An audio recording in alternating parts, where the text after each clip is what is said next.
Wanita tua Poland di ujung telepon berkata, "Saya menghargai kebaikanmu Tuan Bram, tetapi tentang Jakarta, keluarga Poland masih harus datang." Bram buru-buru berkata, "Nyonya Poland, Anda harus memikirkan dengan hati-hati tentang masalah ini." Nyonya Poland tersenyum tipis dan berkata dengan serius, "Sejujurnya, keluarga Poland baru saja mengalami krisis yang belum pernah terjadi sebelumnya di Amerika Serikat beberapa waktu lalu." Seorang dermawan melangkah maju dan menyelamatkan nyawa semua orang di keluarga Poland. Krisis itu adalah bom waktu yang terkubur di keluarga Poland bertahun-tahun yang lalu. Berkat dia, keluarga kami terselamatkan. Saya percaya ini juga keberuntungan yang dibawa oleh cicit saya. Kita akan pergi ke Jakarta kali ini untuk menemukannya. Saya percaya dia juga akan memberkati kita ketika kita bertemu lagi. Nasib buruk berubah menjadi baik. Ini, Bram tiba-tiba tidak tahu bagaimana melanjutkan persuasi, karena dia dapat mendengar bahwa meskipun wanita tua itu mengucapkan kata-kata ini dengan senyuman, nadanya sangat tegas, dan dia pasti tidak dapat dibujuk hanya dengan beberapa kata. Jadi, dia menatap Tama dengan pandangan ingin tahu, bertanya-tanya apakah Tama bisa melakukan sesuatu, atau apakah dia punya instruksi baru. Mendengar apa yang dikatakan nenek saat ini, Tama tidak bisa menahan diri untuk tidak menghela nafas dan kemudian melambai ke Bram, memberi isyarat untuk melepaskannya. Bram kemudian berkata kepada wanita tua itu, "Nyonya Poland, karena Anda bersikeras, maka saya akan berhenti membujukmu. Saat kalian semua tiba di Jakarta, jangan lupa untuk menghubungiku." "Oke," sang istri berkata sambil tersenyum, "Kalau begitu Bram, ayo kita bertemu di Jakarta." Bram berkata lagi dan lagi, "Baik Nyonya, sampai jumpa di Jakarta." Setelah menutup telepon, dia berkata tanpa daya, "Tuan Renza, saya benar-benar mencoba yang terbaik." "Sudah." Tama melambaikan tangannya, dan berkata dengan ringan, "Tidak apa-apa, aku tidak menyalahkanmu." Setelah itu, dia melihat ke arah Bram dan bertanya kepadanya, "Saya tidak tahu apa yang Anda rencanakan sekarang. Anda ingin datang kepada saya dan sekarang dan menemukan saya. Nah, bukankah seharusnya Anda juga bersiap untuk kembali ke Amerika Serikat?" "Kembali ke Amerika?" Bram menangis ketika mendengar ini. Pikiran pertama yang terlintas di benaknya adalah kegembiraan. Lagi pula, Tama bersedia membiarkannya kembali ke Amerika Serikat, yang berarti dia tidak akan mengambil nyawanya, juga tidak akan memenjarakannya. Jadi dia bertanya dengan penuh semangat, "Bisakah saya pergi?" Melihat penampilannya yang bersemangat, Tama tidak bisa menahan tawa diam-diam. Nyatanya, dia tidak berencana membunuh Bram, dia hanya mempermainkan Dr. Wisnu.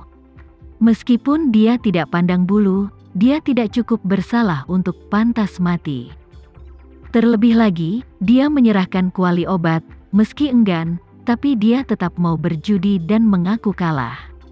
Selain itu, ia memiliki beberapa persahabatan pribadi dengan neneknya. Jika dia mengenali neneknya di masa depan dan membicarakannya sebagai teman, dia akan dibunuh sendiri atau dipenjarakan di peternakan anjing sendirian, yang agak tidak masuk akal. Selain itu, saya saat ini mempekerjakan orang, jadi alangkah baiknya jika seorang Taois tua yang telah berada di Amerika Utara selama bertahun-tahun dan memiliki gelar Bram di kelas atas dapat digunakan sendiri. Oleh karena itu, ketika dia bertanya kepada Bram apakah dia ingin kembali ke Amerika Serikat, itu hanyalah ujian kecil. Dia menduga jika Bram benar-benar orang yang pintar, dia tidak akan pernah langsung mengambil kesempatan untuk kembali ke Amerika Serikat saat ini.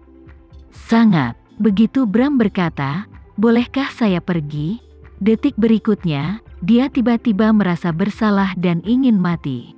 Dia tidak bisa menahan diri untuk berpikir dalam hati, aku datang jauh-jauh untuk menemukan Tama, berharap mendapatkan obat mujarab yang ampuh untuk meningkatkan kekuatanku, atau belajar dari Tama untuk belajar lebih banyak. Cara alkimia yang ampuh.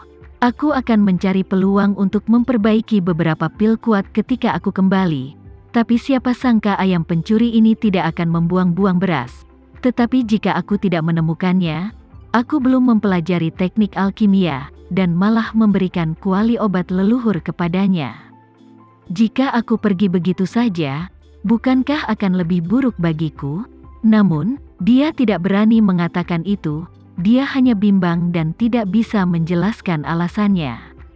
Tama berkata sambil tersenyum saat ini, "Bagaimana dengan ini, Bram? Meskipun kamu memberiku kuali obat ini secara sukarela, tapi aku tidak suka berutang budi kepada orang lain. Mengapa aku tidak mengatur pesawat khusus untukmu hari ini? Aku akan mengirimmu kembali ke Amerika Serikat pada sore hari. Dan kamu harus memberitahu nenekmu sebelumnya bahwa kamu punya rencana lain saat kembali, jadi kamu tidak akan menunggunya di sini." Mengetahui bahwa Tama tidak akan membunuhnya, Bram tiba-tiba tidak ingin pergi begitu saja. Jadi dia hanya bisa berkata dengan pahit, "Tuan Renza, sejujurnya, saya telah berkonsentrasi pada retret selama beberapa tahun ke depan dan telah tidak ada waktu untuk mengurus pekerjaan saya. Bakat internal telah layu dan tidak ada yang bisa dilakukan, jadi saya..." Ngomong-ngomong, Bram tidak berani mengungkapkan niatnya untuk tinggal sementara di Jakarta. Tama melihatnya untuk waktu yang lama, tetapi tidak ada hasil, jadi dia bertanya sambil tersenyum, "Apakah kamu ingin mengatakan bahwa tidak ada artinya untuk kembali, jadi kamu berencana untuk tinggal di Jakarta sebentar?" Bram mendengarnya. Dia sangat gembira saat ini, dan tanpa sadar menamparkan pahanya, "Tuan Renza benar. Inilah yang saya maksud." Setelah berbicara, dia menatap Tama dengan cemas, menunggu pernyataannya. Tama tidak marah saat ini, tetapi sedikit tersenyum, dan berkata, "Tuan Bram, izinkan saya mengelusnya agar Anda dapat melihat apakah ini benar." Bram buru-buru berkata, "Tuan Renza, tolong beritahu saya." Tama mengangguk dan melanjutkan, "Lihat, tujuan kedatanganmu ke Jakarta tidak lebih dari untuk mencari tahu siapa yang membuat 2 pil-pil peremajaan dan penyebaran darah dan pil penyelamatan jantung, dan sekarang kamu telah berhasil. Sekarang setelah kau menemukanku, maka tujuanmu datang ke Jakarta kali ini telah tercapai. Sekarang tujuannya telah tercapai, apa yang kamu lakukan di sini?" Mendengar kata-kata Tama yang tak terbantahkan, Bram merasa tertekan. Dia sedikit gemetar, bibirnya bergetar sepanjang waktu, dan dia berharap giginya mulai bertabrakan tanpa sadar di mulut. Bram tentu saja tidak ingin pergi, tetapi dia sama sekali tidak tahu bagaimana berbicara dengan Tama. Lagi pula, dia juga takut Tama tiba-tiba akan bertobat jika dia membuat kemajuan. Dan jika dia bunuh diri lagi, bukankah itu kerugian besar? Pada saat ini, Tama tiba-tiba mengubah topik, "Ngomong-ngomong Tuan Bram, sudah berapa lama kamu tinggal di ranah prajurit bintang 8? Bram berkata dengan hormat, "Tuan Renza, tetaplah di ranah prajurit bintang 8 yang lebih rendah untuk sementara waktu." "Sudah 16 tahun. Tama bertanya dengan rasa ingin tahu. "Lalu berapa umurmu tahun ini?" Bram berkata, "Tahun depan kamu akan berusia 62 tahun. Tama berkata, "Anda telah mencapai seniman bela diri bintang 8 di usia 40-an? Sepertinya kecepatan kultivasimu sangat bagus." Bram berkata dengan mencibir, "Sejujurnya, meskipun teknik alkimia saya dangkal, tapi untungnya, guru telah mewariskan mentalitas seni bela diri yang relatif lengkap, dibandingkan dengan kebanyakan sekte A yang bahkan tidak memilikinya. Metode mental, secara alami memiliki potensi yang lebih besar. Selain itu, ada beberapa poin cemerlang dalam teknik alkimia superfisial kita. Di antara nenek moyang kita, ada juga seorang ahli alkimia. Semuanya, aku tidak tahu metode apa yang dia gunakan untuk memurnikan sekumpulan obat mujarab. Obat ini bisa menguatkan tubuh dan menyembuhkan segala penyakit bagi orang awam. Terbatas tetapi lebih baik daripada tidak sama sekali. Saat diserahkan ke saya ada 5 pil, tapi saya mengaku hanya 3 pil. Nyatanya, saya sendiri makan pil lain, dan pil lainnya dijual kepada orang kaya beberapa tahun yang lalu. Itu memang memiliki efek obat untuk menyembuhkan penyakit, jadi itu juga memberi ketenaran pada pil yang memperpanjang hidup ini. Pil terakhir adalah saat kakekmu sakit parah. Aku mengambilnya untuknya, tapi mungkin penyakit kakekmu terlalu berat, jadi tidak ada efeknya.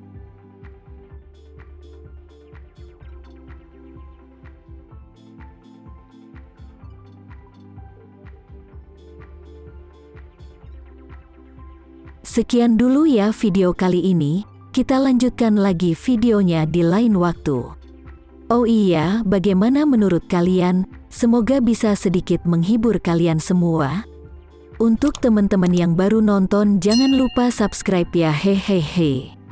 Dan kalau teman-teman ada yang ingin gabung langganan, bisa langsung gabung saja untuk dapat fitur yang menarik dan sedikit membantu Mimin. Terima kasih banyak sudah menonton, sampai jumpa lagi, bye bye bye.